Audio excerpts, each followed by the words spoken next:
Hello friends, welcome to my channel English with Anita. In today's video, I will continue with conditional sentences part 2.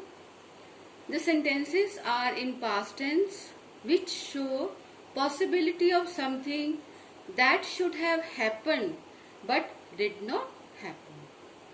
The rules of past perfect tense are to be followed in if clause and would have, could have with third form of verb in the second clause.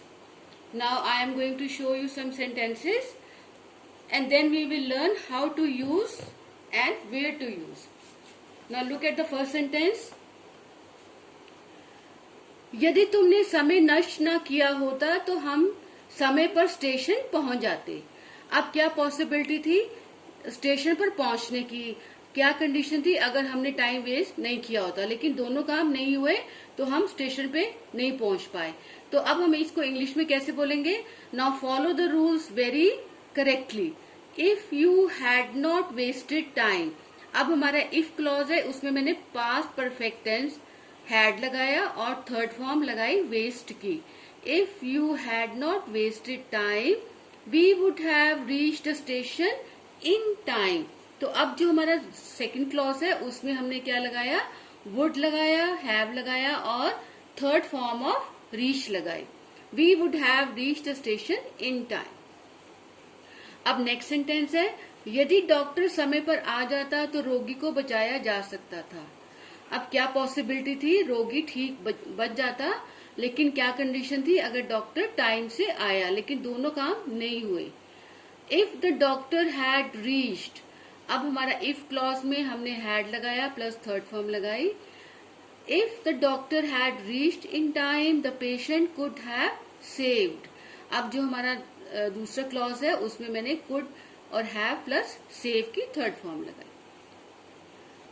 Next sentence, यदि police समय पर आ जाती तो चोर पकड़ा जाता. अब क्या पॉसिबिलिटी थी चोर के पकड़े जाने की? कब? अगर पुलिस टाइम पर आ जाती, लेकिन दोनों काम नहीं हुए. If the police had arrived in time, the thief would have caught. अब पुलिस अगर टाइम से आ जाती तो चोर पकड़ा जाता, लेकिन दोनों ही काम नहीं हुए तो इसलिए पॉसिबिलिटी नहीं हो पाई. नाउ नेक्स्ट सेंटेंस, यदि तुम पढ़ते तो फेल नहीं होते. अब क्या इसमें पॉसिबिलिटी थी कि पास होने की? कब? अगर पढ़ाई की जाती, लेकिन दोनों काम नहीं हुए, ना पढ़ाई की गई और ना पास हुआ गया. If you had worked hard, you would not have failed. तो तुम फेल नहीं होते अगर तुमने मेहनत की होती. तो आज के लिए इतने ही सेंटेंसेस हैं और इन सेंटेंसेस में मैंने आपको सारे रूल्स बताए हैं. And keeping all the rules in mind and if you write it, अगर once you learn the rules by heart and try to write it, तो आपके बोलने में कभी भी गलती नहीं होगी. Because what you write that is what you speak. जो आप लिखते हैं वही आप बोलते हैं. If you write correctly then you speak correctly. तो आज के जो मैंने आपको सेंटेंसेस बताए हैं, इसमें अगर आप सारे रूल्स को अच्छे से फॉलो करते हैं तो आपके लिखने में कभी भी गलती नहीं होगी, ना लिखने में ना बोलने में. तो आज के लिए इतना ही. और अगर आपको मेरा वीडियो अच्छा लगे तो प्लीज लाइक एंड सब्सक्राइब.